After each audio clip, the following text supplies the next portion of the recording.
Bonjour tout le monde. Je disais bonjour tout le monde. Bonjour. Que le Seigneur soit loué. Je suis dans la joie de me retrouver ce matin devant vous.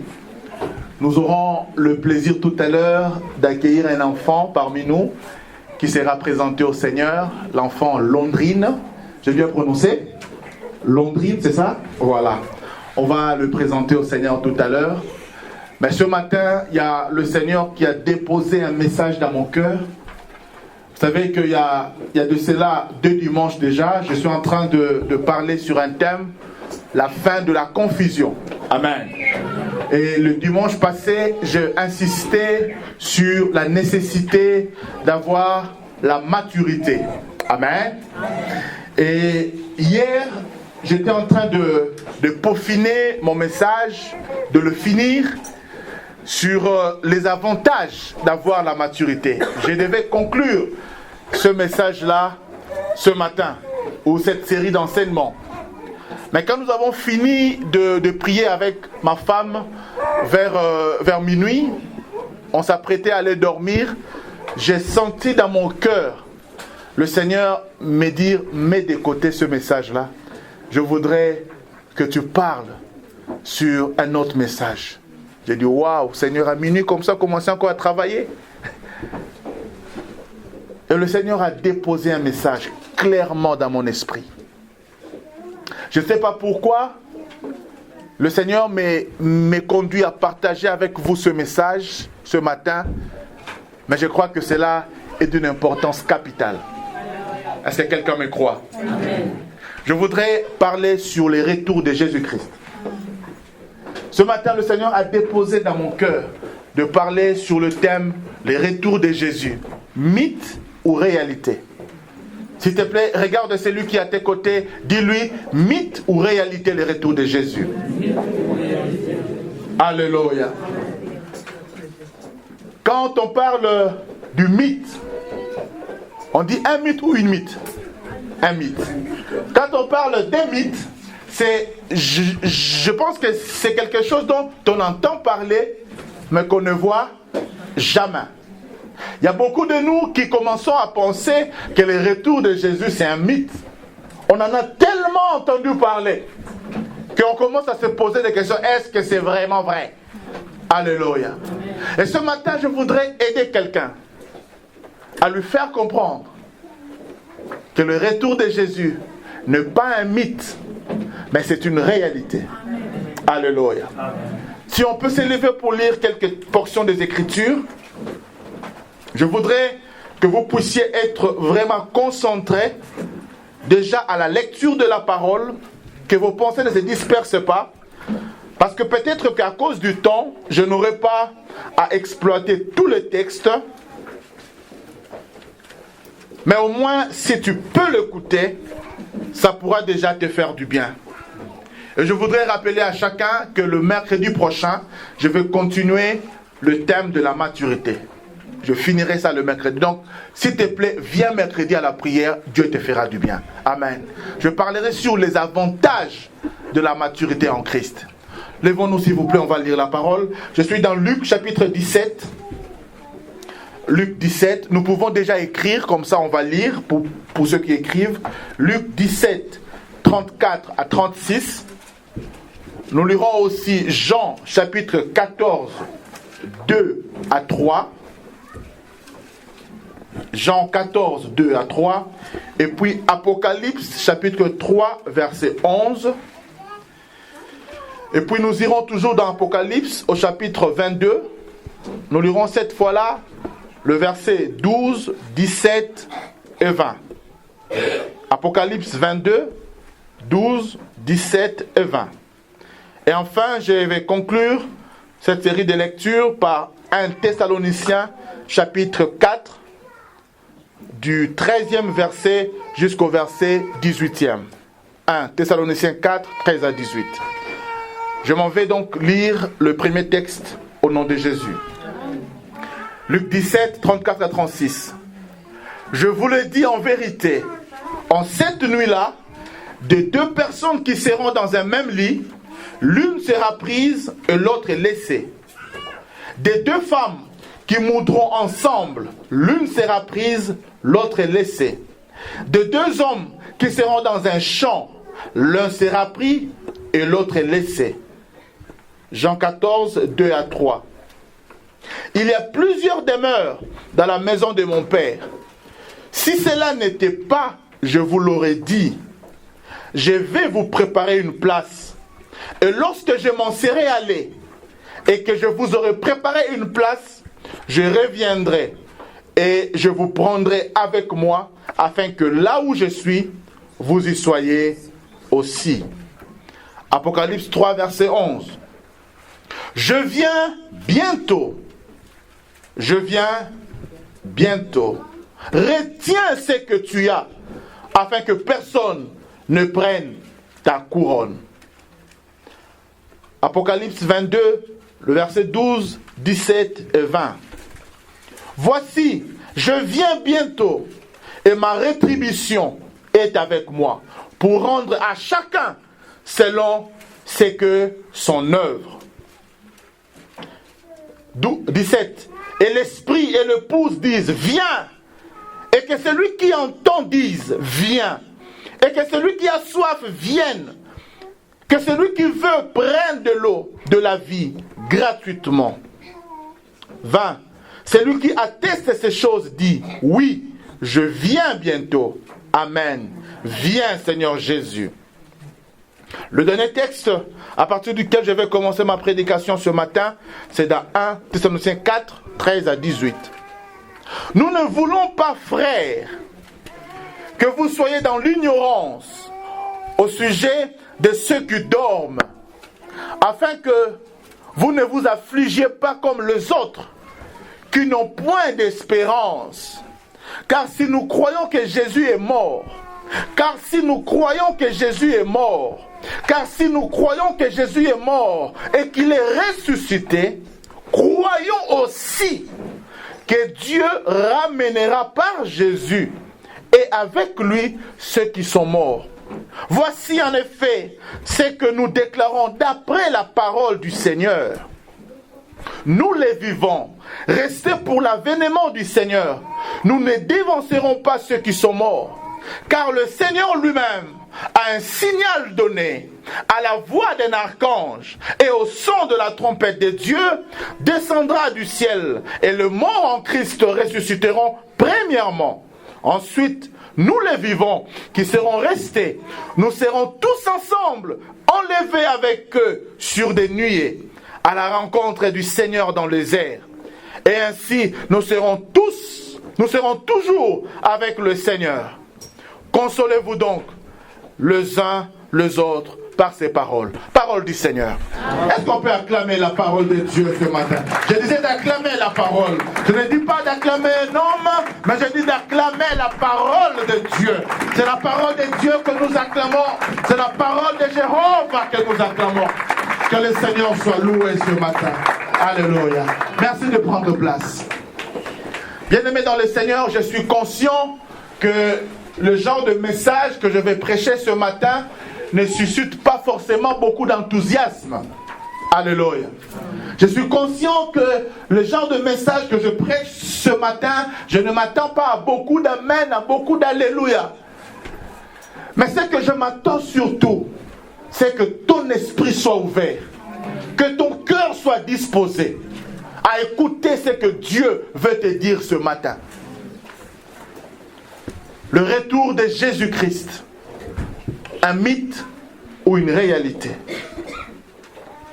Bien-aimés dans le Seigneur, il y a beaucoup de théories, il y a beaucoup de choses qui sont dites autour du retour de Jésus.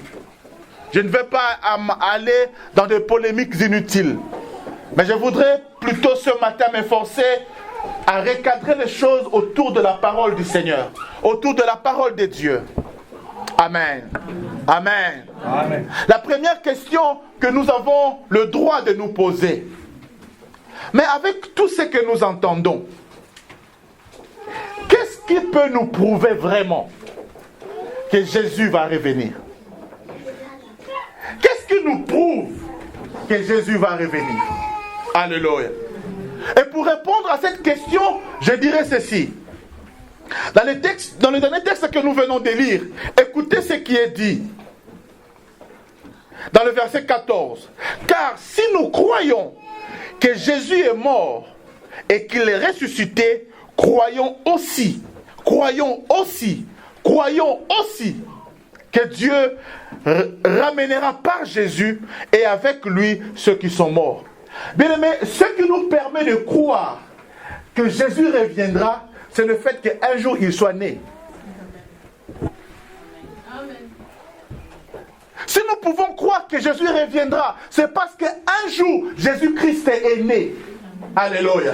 Si Dieu a accompli les prophéties de la naissance de Jésus, bien aimé, il accomplira aussi le prophétie sur son retour. Alléluia. Vous savez, quand Dieu a commencé à parler sur la première venue de Jésus, c'était un peu comme aujourd'hui, beaucoup n'y croyaient pas. Aujourd'hui, nous sommes dans un monde où la science a tellement évolué qu'il y a beaucoup des athées, il y a beaucoup de gens qui se disent intelligents, qui ne croient pas du tout à l'existence même de Dieu. Ils se sont formés une religion qu'on appelle la religion des athées. Ils ne croient pas du tout en Dieu. Et surtout, ne leur parlez pas du retour de Jésus. Pour eux, c'est un mythe. Pour eux, c'est une utopie. Pour eux, c'est un mirage. Mais laissez-moi vous dire que quand on prophétisait sur la naissance de Jésus, il y a beaucoup qui ne croyaient pas non plus. Bien-aimés dans le Seigneur, quand Ésaïe, à son époque, disait, Ésaïe 46, verset 10, Ésaïe 7, verset 14, il disait ceci: c'est pourquoi le Seigneur lui-même vous donnera un signe. Voici, la jeune femme est enceinte et elle va enfanter un fils et elle lui donnera le nom d'Emmanuel. Quand Ésaïe prophétisait qu'une jeune fille, vierge en l'occurrence, donnera un enfant, les gens de l'époque disaient mais c'est une folie. Comment est-ce qu'une femme vierge peut donner un enfant? Déjà c'est que Ésaïe disait, on disait que c'était une folie, on n'y croyait pas. Mais un jour, Jésus-Christ est né d'une vierge. Alléluia. Bien aimé, le Dieu que nous prions, c'est le Dieu qui connaît la fin avant même son commencement. Dans Ésaïe chapitre 46 verset 10, il dit ceci: j'annonce dès le commencement ce qui doit arriver, et longtemps d'avance ce qui n'est pas encore accompli. Je dis, mes arrêts subsisteront et j'exécuterai toute ma volonté. Dieu n'est pas ce genre de prophète qui annonce à vue. Non, Dieu, bien avant le commencement, il connaît déjà la fin de toutes choses. Je voudrais ouvrir une parenthèse en disant ceci: toi qui es là, sache que ta vie, Dieu la connaît mieux que quiconque. Amen. Alléluia. Ceux qui t'entourent ne connaissent pas ta vie, mais Dieu connaît ta vie. Amen. Ta vie ne se résume pas par rapport à ce que tu traverses maintenant. Dieu connaît la fin de ta vie. Amen. Oh, j'ai prié le Seigneur qu'il t'ouvre les yeux, que tu vois même un peu la fin de ta vie. Tu vas bénir le Seigneur. Amen. Ce n'est pas parce que tu souffres maintenant que ta vie sera souffrance. Non, loin de là. Amen. Loin de là. Loin de là. Amen. J'ai dit loin de là. Amen. Dieu, il annonce des choses avant même que ça commence. Dieu n'est pas ce genre de prophète que nous avons aujourd'hui qui prophétise à vue. Quand il te regarde, tu es bien habillé, il te prophétise. Toi là, tu iras en Europe. Tu iras aux États-Unis. Bon, là aussi, on est déjà en Europe. Qu'est-ce qu'il va encore nous dire? Alléluia. Non, Dieu n'est pas ce genre de prophète. Dieu, il est ce prophète qui peut te voir dans la poussière, mais il te dit tu seras assis avec les grands. Amen. Dieu, il est ce Dieu qui te voit dans le tourment. Il te dit, toi tu salueras le prince. Amen. Il est ce Dieu qui ne promet pas parce que tu viens lui donner une petite offrande. Il n'est pas ce Dieu-là. Amen. Tu ne lui donnes pas une offrande de prophète pour qu'il prophétise sur toi. Il n'est pas ce Dieu-là. Amen. Il te dit des choses. Et parfois, quand Dieu te dit, tu te regardes, tu te dis, mais comment cela peut se faire? Mais comment cela va arriver? Non, il ne me parle pas, il parle à mon voisin. Non, j'ai dit, la prophétie que tu as reçue, cela va s'accomplir. Amen. Ce que Dieu dit, le temps peut passer. Le temps peut avancer. Mais ce qui est certain, c'est que Dieu dit, se réalise toujours. Je dis, se réalise toujours. Bien, mais fais confiance en Dieu. Fais confiance en ce que Dieu t'a dit. Tu as une promesse que Dieu t'a faite. Le temps est en train de passer. Tu as une promesse que Dieu t'a donnée. Le temps est en train de passer. Tu commences à te poser la question. Oh, je vois encore Abraham. Je vois encore Abraham. Je vois encore Abraham. Je vois encore Abraham à 75 ans. 75 ans pour les Belges. Dieu lui dit, tu auras un enfant. Tu auras un enfant. Mais bien aimé dans le Seigneur, 25 ans vont passer. Rien du tout. J'ai dit 25 ans. J'ai dit 25 ans. Je n'ai pas dit 5 ans. Je n'ai pas dit 2 ans. Toi, tu es en Europe depuis 2 ans, mais tu vois déjà comme si Dieu t'a abandonné. Mais lui, il a fait 25 ans. 25 ans. Mais un jour, ce que Dieu avait dit, c'est réalisé. Amen. Je dis à quelqu'un ce matin, si tu as une promesse de Dieu, attends-la. Je disais quoi? Attends-la, attends-la, attends-la, attends-la, attends-la. Ça finira toujours par s'accomplir. Ça finira toujours. Vous savez, moi-même, quand je regarde ma vie, je vois ce que Dieu a fait dans ma vie. Je dis, Dieu est fidèle. Dieu est fidèle. Quand Dieu me disait encore, quand j'étais encore à Kinshasa, dans mon petit recoin de Matete, quand Dieu me disait que tu voyageras dans le monde, cela me dépassait. Mais aujourd'hui, j'ai déjà visité 4 continents. Alléluia. Il ne me reste plus qu'un seul continent, l'Océanie. Comment cela pouvait être possible? Moi, ce jeune homme de Matete, Dieu me parlait. Cela semblait tellement utopique. Mais ce que Dieu dit, il le réalise. Amen. Et je voudrais ce matin rassurer quelqu'un, si tu as une promesse de Dieu, sache que cela va se réaliser. Amen. Elle peut sembler compliquée, parce que déjà quand Dieu dit, une femme vierge aura un enfant, c'est compliqué, hein? Alléluia. Déjà en termes de probabilité, c'est pratiquement impossible. Mais il ne s'arrête pas là. Il ne se contente pas de dire que une femme vierge va donner naissance, mais pour encore compliquer la complication. Alléluia. Il dit non pas seulement qu'une femme vierge donnera un enfant, mais il dit même l'endroit où il va naître. Michée, chapitre 5, verset 1. La Bible dit, et toi, Bethléem Ephrata, le moindre des clans de Juda, c'est de toi que naîtra celui qui doit régner sur Israël. Amen. Oh mon Dieu! Amen. Dans Luc chapitre 2, on apprend en fait que c'est un édit de César Auguste qui amena Jésus à naître à Bethléem. Oui. Alléluia. Comme l'avait annoncé Michée. Bien aimé, plusieurs années à l'avance. Non pas seulement on annonce que Jésus naîtra par une vierge, mais on annonce aussi les lieux où Jésus allait naître. Amen. Yaya, Dieu, tu ne pouvais pas trouver plus compliqué quoi. Déjà une femme vierge, l'endroit où il va naître. Alléluia. Et si vous regardez l'histoire, il était peu probable que Jésus puisse naître à Bethléem. Mais pendant qu'il devait naître, parce que la prophétie de Dieu doit s'accomplir, écoutez-moi, Dieu organise les choses.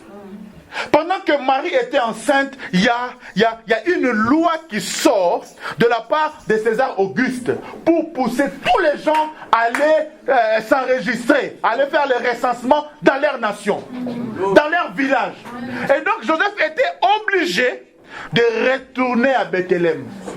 Quand il allait, il pensait qu'il allait obéir à l'édit, à la loi, à l'ordonnance de César Auguste. C'est qu'il ne savait pas.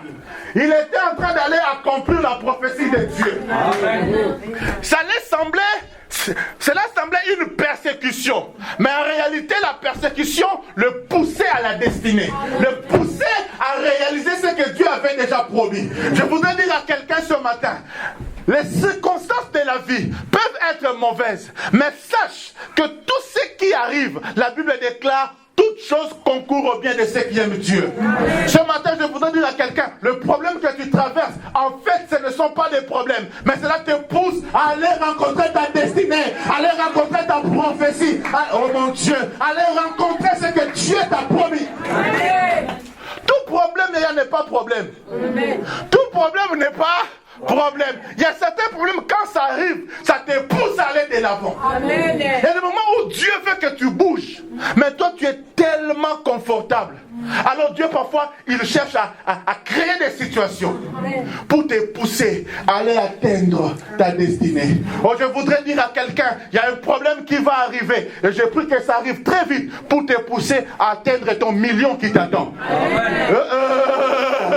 J'ai dit, il y a un problème qui va arriver, qui va te pousser à devenir cette femme d'affaires là que Dieu t'avait dit que tu deviendras. Il y a parfois des problèmes qui te poussent. Je me rappelle encore de l'histoire de ce juge qu'on appelle celui qui avait les cheveux là. C'est qui encore? Samson. La Bible dit Samson, pour attaquer les camps des Philistins, qu'est-ce qu'il avait fait? Il a pris les queues de renards. Il a mis les torches des lampes derrière eux. C'est-à-dire, le renard avait le feu derrière eux, mais cela le poussait à avancer, à entrer dans le champ des Philistins et de brûler tous les champs des Philistins. Parfois, le feu derrière nous pousse à aller dans des grandes victoires. Je voudrais dire à quelqu'un, quand il n'y a pas de problème, il n'y a pas de solution. Quand il n'y a pas de combat, il n'y a pas de victoire. Il n'y a pas de héros sans combat. Il n'y a pas de héros sans bataille. Il n'y a pas, oh mon Dieu, est-ce que je parle à quelqu'un ce matin? Il n'y a pas de héros sans bataille. Le problème que tu traverses, c'est parce que Dieu veut que tu sois un héros. C'est parce que Dieu veut que tu sois une héroïne. Tout problème n'est pas un problème. Amen. Joseph, l'édit sort. La loi est décrétée. Il va. Mais c'est pour accomplir la prophétie. La prophétie. Et Dieu ne s'arrête pas là. Il dit encore, pour compliquer. Je voudrais que tu amènes à comprendre que quand on prophétisait sur la naissance de Jésus, c'était peu probable que tout cela arrive. Mais si cela est arrivé, les prophéties sur son retour arriveront aussi. Alléluia. Non pas seulement, on dit même que quand il sera né, il va aller demander l'asile en Égypte. Dieu, il annonce sa naissance par une vierge, il annonce la ville où il naîtra, mais il dit aussi que quand Jésus naîtra, il va aller demander l'asile en Égypte. Les choses d'asile, ça a commencé il y a longtemps. Hein? Alléluia. Dans Osée, chapitre 11, verset 1, la Bible dit: de l'Égypte, j'ai appelé mon fils. De l'Égypte, j'ai appelé mon fils. C'est-à-dire, Dieu savait que Jésus devait aller en Égypte. Et de là, il l'appellerait pour retourner en Israël, pour accomplir sa volonté. Dieu a même déterminé les endroits où Jésus allait passer. Oh, ce matin, ce message sur le retour de Jésus doit t'amener aussi à croire, à avoir la foi aux promesses de Dieu. Est-ce qu'il y a quelqu'un qui a déjà reçu une prophétie de Dieu qui est ici? Est-ce que tu as déjà une prophétie de Dieu? Je ne parle pas d'une prophétie fantoche. Je parle d'une prophétie de Dieu. Une parole de Dieu. Tu es sûr que cela vient de Dieu. Alors sache que cela s'accomplira. Oh, j'ai dit s'accomplira. J'ai dit s'accomplira. Oh, si tu le crois que cela s'accomplira, acclame le Seigneur. Parce que tu crois que cela s'accomplira. Mais acclame bien pour Jésus. Parce que tu crois que même si aujourd'hui rien ne va, ça ira, ça marchera, ça ira. La prophétie s'accomplira. Alléluia. Ça s'accomplira. J'ai béni le Seigneur pour le chant qui a été entonné ce matin. À 70 ans, Dieu a changé le statut de Sarah. Elle qui était pendant longtemps appelée stérile, à 70 ans, Dieu a permis qu'elle quitte les camps de stériles, qu'elle devienne aussi mère. Amen. Alléluia. Amen. Personne ne croyait qu'un jour, Sarah aussi allait marcher comme une femme enceinte. Alléluia. Amen. Vous savez, il y a des choses parfois quand tu vois quelqu'un qui le fait avec trop de zèle, il ne faut pas trop la critiquer. Parce que tu ne sais pas. Quand Sarah voyait les femmes marcher enceintes, elle aussi avait envie un jour à quitter moi mouké, hein, qu'elle se penche aussi un peu. Hein. Alléluia. Quand elle voyait certaines femmes, quand elles sont enceintes, commencer à déranger leur mari. Chérie, un verre d'eau. Yaya, rôtez le maillot, rôtez. Alléluia. Chérie, un verre d'eau. Chérie, bonbon. Chérie, biscuit. Sarah aussi disait, moi je n'ai jamais eu l'occasion de nyocoler Abraham. Hein? Je n'ai jamais eu l'occasion de faire des courses à Abraham. Ah, vraiment, un jour moi aussi. Et le jour où Sarah était enceinte, et qui Sarah te voit, amen. Alléluia. Bien aimé, il y a des promesses. Quand ça arrive, ça te dépasse. Quand ça arrive, ça te dépasse. Alléluia.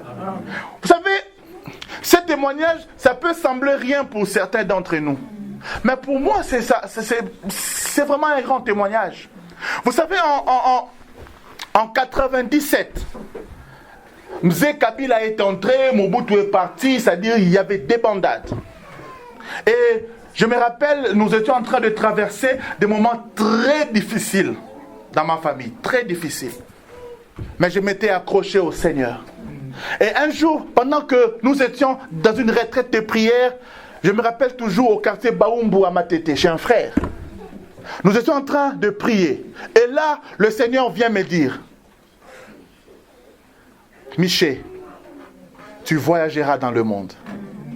Quand je regarde autour de moi, je dis, mais à qui on parle? Je pensais qu'on parlait à quelqu'un d'autre. Mais Dieu m'a dit clairement, tu voyageras. Et parce que Dieu n'aime pas s'arrêter là. Quelques semaines après, nous étions encore en train de prier à l'intercession à Kinzazi, à Matete toujours. Et il y a une sœur qui vient prophétiser. Il dit, je vois le prophète Miché en train de prêcher aux États-Unis. Ah, alléluia. Tu ne peux pas dire même Congo-Brazzaville ici vraiment. Tu vas jusqu'aux États-Unis. Parce qu'en ce moment-là, je ne voyais pas. Même Congo-Brazzaville, là, je ne traversais pas Yaya. Alléluia. Je ne traversais pas. Mais Dieu quitte Brazza, quitte Gabon, quitte Sénégal, quitte Maroc, va aux États-Unis. Non, Dieu aime compliquer les choses. Alléluia. Et quand même, cette sœur-là est en train de me donner la prophétie. Je me pose la question. Je dis, est-ce qu'elle ne se moque pas de moi? Bien aimé, ce que je voudrais dire à quelqu'un ce matin, c'est que la prophétie finit par s'accomplir. Je disais, la prophétie finit par s'accomplir. Bien aimé, en 2015, l'année passée, je reçois une invitation pour aller prêcher aux États-Unis. 97, 98, 2015. Ça fait combien d'années? 17 ans à peu près. Amen. J'avais oublié. Moi je n'y pensais même plus. J'avais oublié la prophétie. Écoutez, bien-aimé, tu peux oublier une promesse de Dieu, mais Dieu ne l'oubliera jamais. Amen. Dieu peut t'avoir fait une promesse. Toi, tu l'as oublié, mais Dieu ne l'a pas oublié. Ce que Dieu t'a promis, il se chargera de le réaliser. J'avais oublié.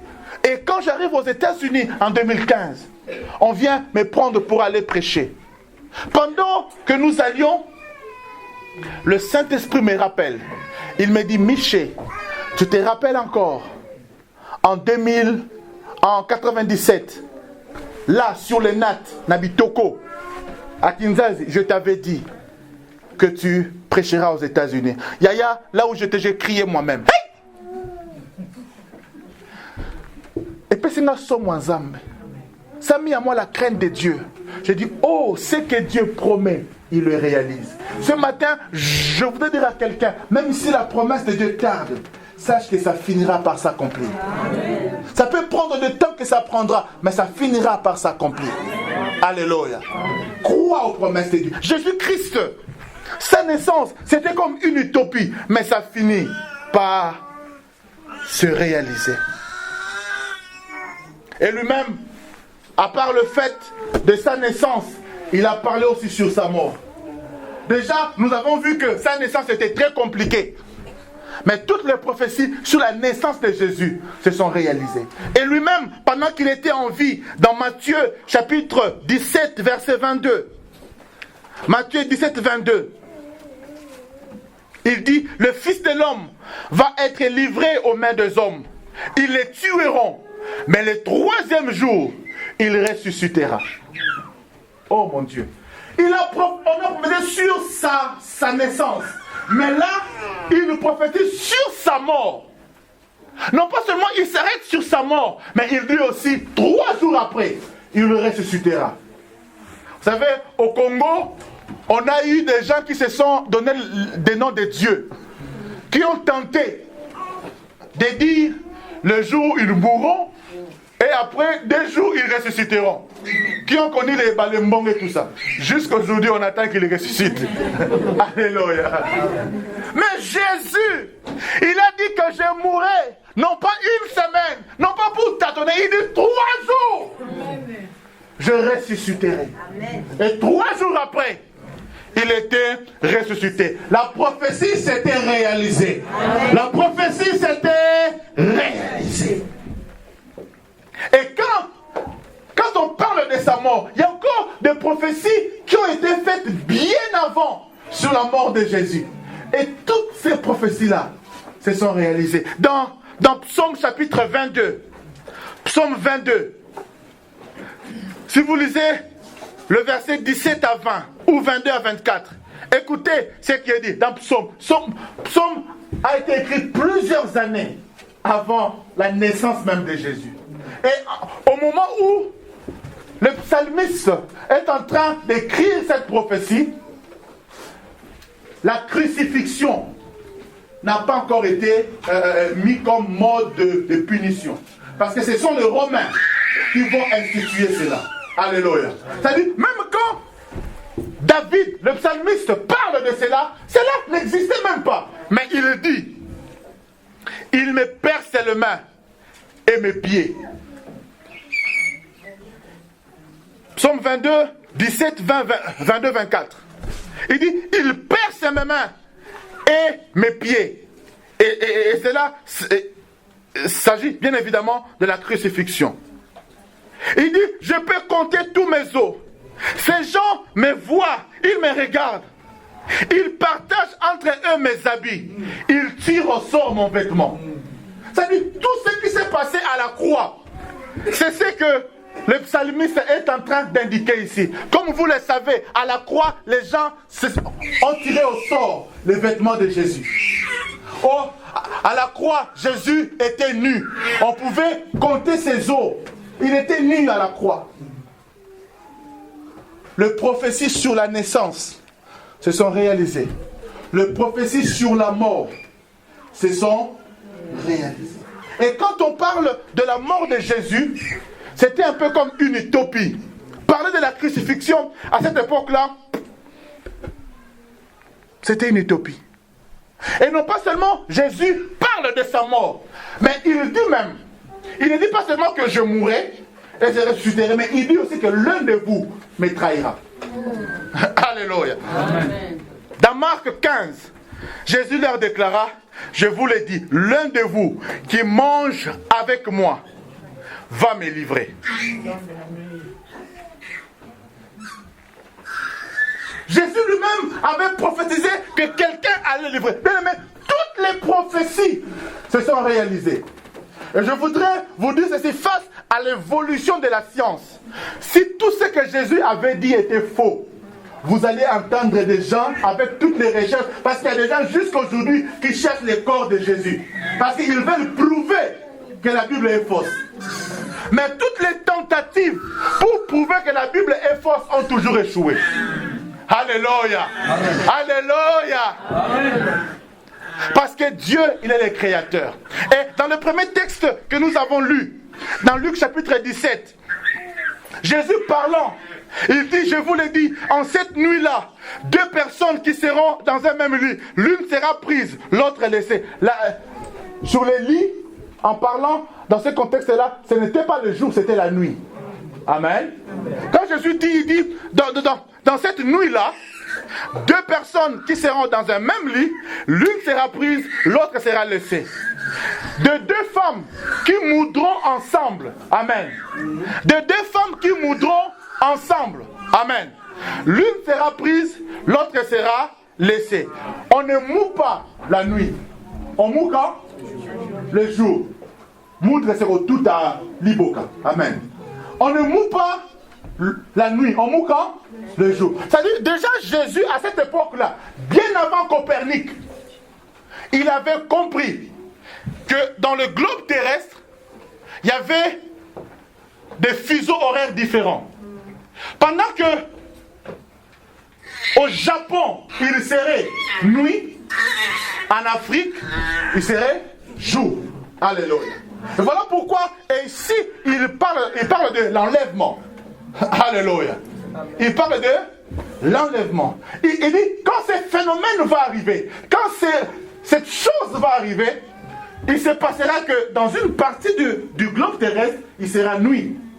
Et dans une autre partie, il sera jour. L'enlèvement.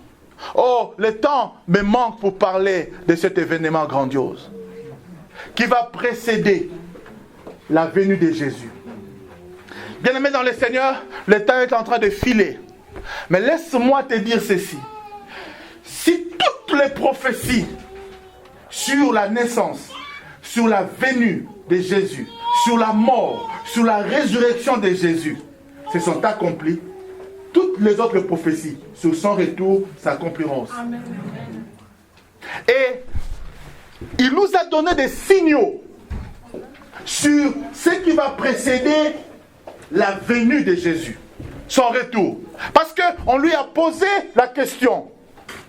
On lui a dit, quand est-ce que cela va arriver? Quand est-ce que ce phénomène va arriver? Bien-aimés dans le Seigneur, je ne voudrais pas ici faire comme les témoins de Jéhovah qui se sont trompés déjà à 2 fois. Amen. À 3 fois.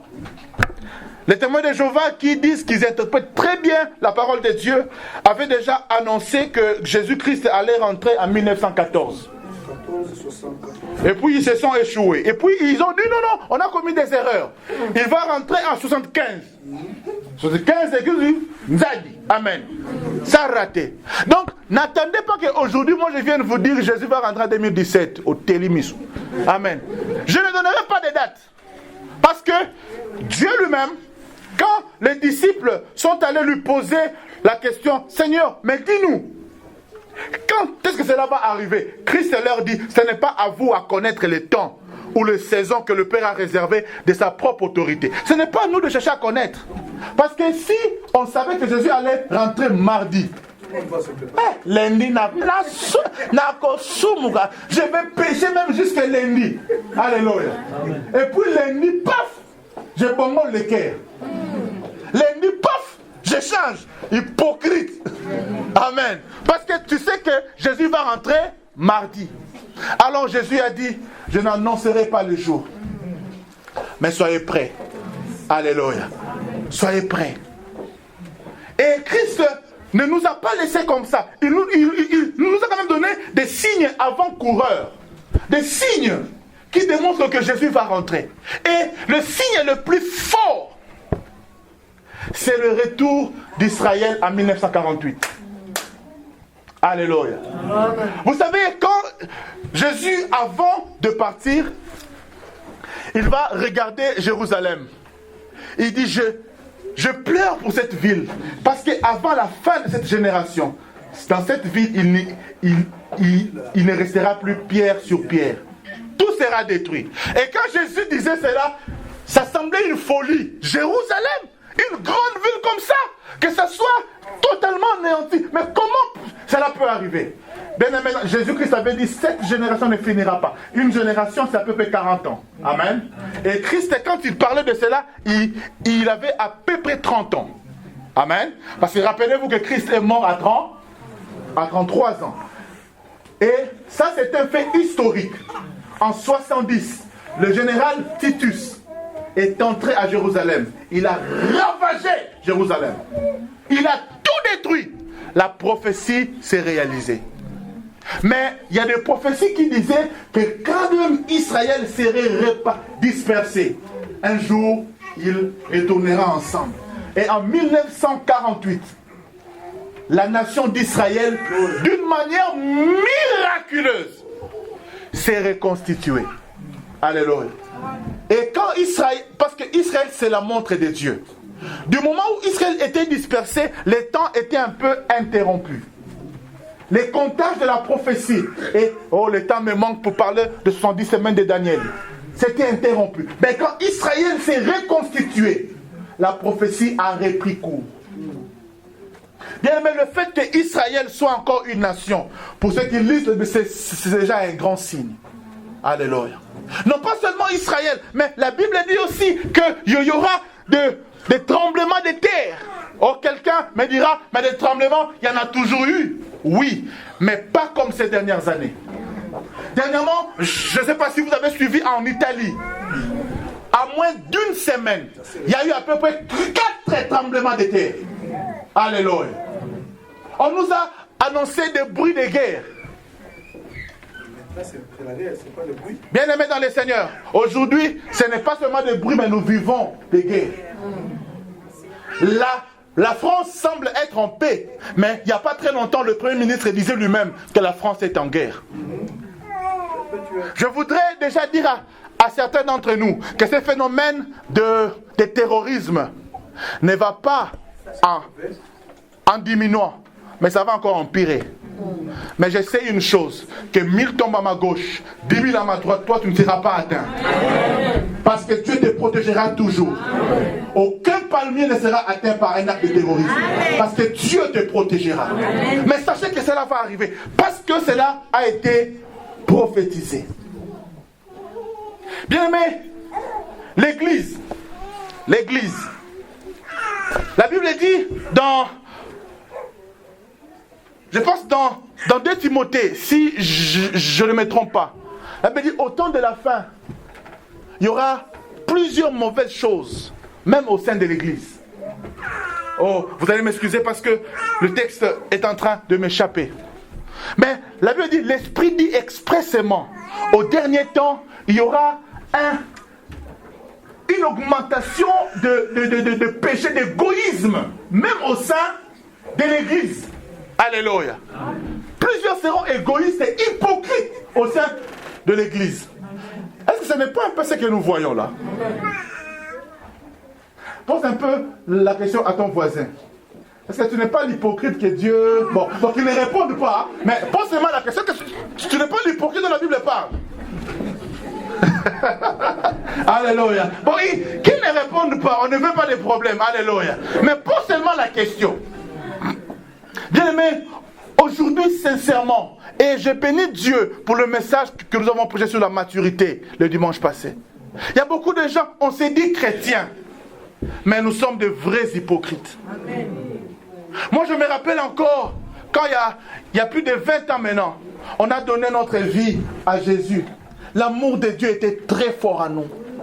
L'amour de Dieu brillait dans nos cœurs. Je me rappelle encore, j'avais seulement un gilet à l'époque. C'est-à-dire, c'est lui qu'on appelle fils unique. Alléluia. C'est-à-dire, j'avais un gilet, j'avais un pantalon. C'est-à-dire, ça là, on ne pouvait pas donner ça à quelqu'un. Alléluia. C'est-à-dire, quand il y avait fête, on le mettait. Quand il y avait dimanche, on le mettait. Mais un jour, je me rappelle parce qu'il faut se rappeler qu'il y a toujours plus pauvre que soi. Alléluia. Un jour, il y a un frère qui est venu prêcher dans notre église. Je l'ai vu. Est-ce que tu as déjà vu un pauvre avoir pitié d'un autre pauvre? Alléluia. Je l'ai vu, j'ai dit non.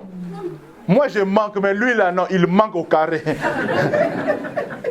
Et j'ai eu dans mon cœur, j'ai dit, je vais prendre cet habit-là, qui me sert d'habit de sortie. Je vais lui donner. Bien aimé, avec pincement au cœur, j'ai pris mon habit-là et je lui ai donné. Non pas parce que j'attendais quelque chose de lui. Aujourd'hui, quand même on donne parce qu'il y a intérêt. Alléluia. Amen. Il y a intérêt, il y a plus cet amour spontané. Jeune sœur, ne te trompe pas. Quand ces frères-là te disent, prends 100 euros pour acheter des coca. Ah, les coca coûtent 100 euros. Il y a intérêt derrière. Alléluia. Mais nous, on donnait sans aucun intérêt. Et je me rappelle, quand j'allais donner comme ça, maman, j'ai entendu clairement Dieu me dire, Michel, à cause de ce que tu as fait, tu ne manqueras jamais de quoi t'habiter. Amen. Aujourd'hui, il y a trop d'égoïsme. Il y a trop de moi. Il y a trop de moi. Tu veux tout avoir, tu veux tout accaparer. Tu veux tout soit pour toi. L'égoïsme. Tu veux quand même de tuer les gens parce que toi, tu veux avoir. Malheureusement, cela se passe même à l'église. Le pasteur, semble-t-il, je ne sais pas si il faut appeler de vrais ou des faux pasteurs, mais des pasteurs même qui s'entretuent, qui s'empoisonnent. Moi j'allais chez mes frères, on mettait la nourriture là, oh, on coupait ça bien même nuit, on mangeait à l'aise. Mais aujourd'hui quand vous êtes dans des réunions, même des pasteurs, keba. Alléluia. Je vais vous raconter une anecdote. Bon, c'est même pas, mais c'est une réalité. Nous sommes allés dans une réunion ici à Saint-Étienne. Parce que le pasteur de la ville s'était dit, bon, on doit quand même se rencontrer pour se voir, tout ça, pour discuter, on doit se connaître. Nous sommes allés. Yaya, on a mis de l'eau là. Depuis qu'on était entré. Jusqu'on est sorti. Personne n'a touché. Alléluia. Est-ce que vous imaginez à quel niveau nous sommes? Et même quand on vous dit, bon, prenez ça, allez avec. En sortant, j'ai vu certains pasteurs, ils prennent la bouteille, ils tournent ça, ils appuient d'abord. Pour voir s'il n'y a pas de fuite d'eau. Est-ce que vous imaginez où est-ce que nous sommes? Mais nous disons chrétiens, méfiance, hypocrisie. Oh bien-aimé dans le Seigneur, si Jésus revient et qu'il te trouve dans ton hypocrisie, c'est fini pour toi. Le retour de Jésus, ce n'est pas un mythe, c'est une réalité. Amen. Et pratiquement tous les signes, parce que je m'en vais conclure, tous les signes sur le retour de Jésus se réalisent. Alors, permets-moi de te dire ceci. Si les signes du retour de Jésus se sont pratiquement réalisés, alors sache-le, que l'enlèvement qui doit précéder le retour de Jésus est encore plus proche. Si le retour est proche, c'est que l'enlèvement est encore plus proche. Oh, bien-aimé dans le Seigneur, j'aimerais ne pas être marié, mais ne pas rater l'enlèvement. J'aimerais ne pas avoir les documents, mais le jour de l'enlèvement que je sois parti. Amen. J'aimerais manquer de voitures, j'aimerais manquer des documents, mais le jour de l'enlèvement que je sois parti. Amen. Bien aimé, la ruse du diable aujourd'hui, c'est parfois de nous concentrer sur ce que nous manquons. Nous sommes tellement obsédés par les choses de la terre que nous oublions qu'un jour, nous quitterons cette terre. Amen. Si même l'enlèvement ne vient pas, et si tu meurs demain, qu'est-ce qui va t'arriver? Si tu meurs demain, qu'est-ce qui va arriver? Qu'est-ce qui va arriver? Toi qui te dis toujours j'ai le temps, au moins j'ai le temps, je suis encore jeune, je suis encore fort, bien-aimé dans le Seigneur, qui te dit que tu vas arriver demain? Tu n'as pas vu de jeunes forts mourir? Tu n'as pas vu de jeunes beaux mourir? Bien-aimé, donne ta vie à Jésus. Et si tu donnes ta vie à Jésus, sois sérieux avec le Seigneur. Amen. Sois sérieux avec le Seigneur. Amen.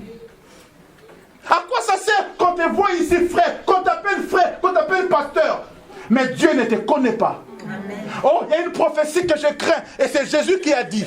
Ce n'est pas un homme, c'est Jésus. Il a dit, ces jours-là, plusieurs me diront, n'avons-nous pas prêché en ton nom?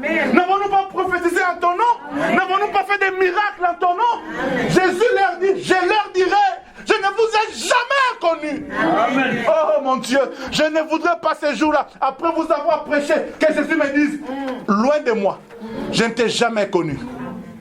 Mais papa, je prophétisais, je faisais des miracles. Oh, ne sais-tu pas? La Bible dit, même le diable se transforme en ange de lumière. Amen. Ce n'est pas parce que quelqu'un vient de dire la prophétie qu'il est vraiment de Dieu. Amen. Alléluia. Amen. Je ne sais pas si vous l'avez connu, mais nous on a connu à l'époque des gens qui lisaient sur les mains des gens. Les liseurs de bonne aventure. Mais parfois ceux qui disaient aussi tomber juste. Alléluia. Dans Actes chapitre 16, une femme, Actes 16, je pense, avec l'esprit de Python, amen, qui disait, Paul était serviteur de Dieu, écoutez-le. Est-ce que ce qu'il disait était faux? Non. Était vrai. Mais l'esprit qui parlait, c'était un esprit de Python, du diable.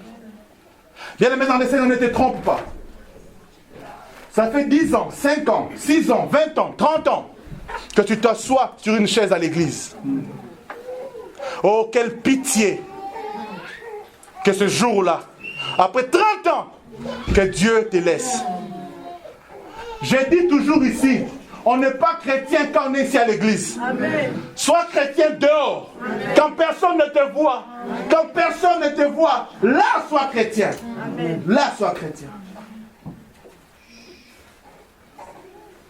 Aujourd'hui, tu veux faire comme tous les autres. Personne ne va à l'église, tu ne veux pas aller à l'église. Personne ne prie, tu ne veux pas prier. Bien-aimé dans le Seigneur, je voudrais te rappeler, la Bible dit, il vient et il rendra à chacun selon son œuvre. Bien-aimé, on ne te jugera pas par rapport à mon œuvre. Oh papa, moi je ne voulais pas prier parce qu'on me disait que les pasteurs commandés sont des escrocs. Ah bon? Ok, ça va. Ces escrocs-là, moi je vais les juger. Mais toi, bien-aimé, mon but à moi, ce n'est pas de t'amener à venir prier ici, à l'église. Non. Mon but à moi, c'est de t'amener à connaître Jésus. Amen. Si tu peux aller prier chez les Gabonais, chez les Ivoiriens, chez les Français, ce n'est pas du moment où tu connais Jésus. C'est le plus important. Moi, quand quelqu'un quitte l'église, je pose la question, mais est-ce qu'il continue à prier? Oui, papa, il prie. Oh, gloire à Dieu. S'il prie, ça va.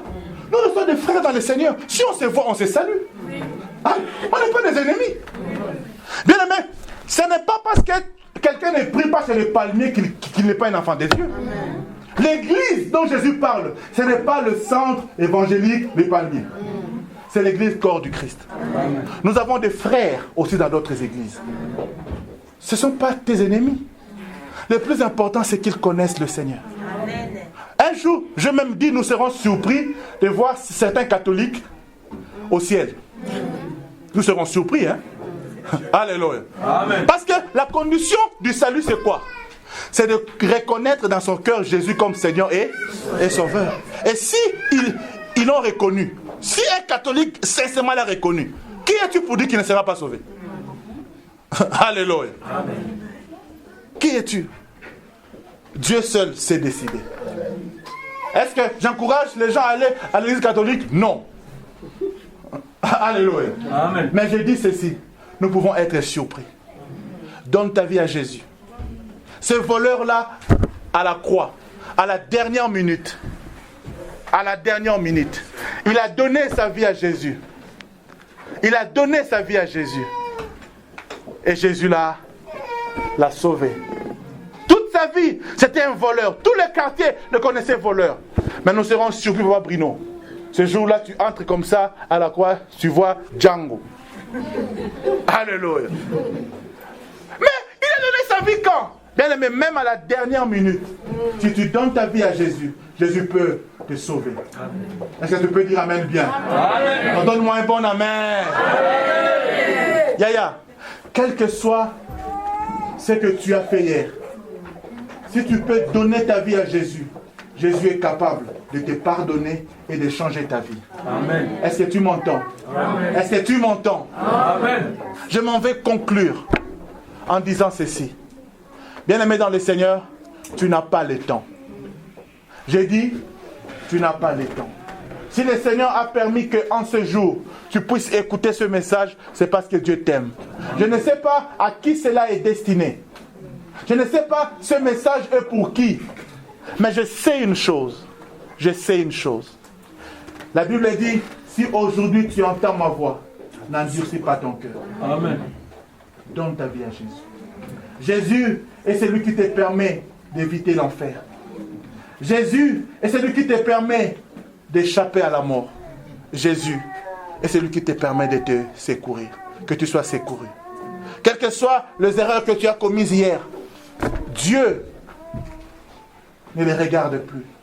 Si tu peux donner ta vie à Jésus ce matin, si tu peux être sincère avec le Seigneur, dire oui papa, je suis un hypocrite. Je viens à l'église, mais ma vie est loin de toi.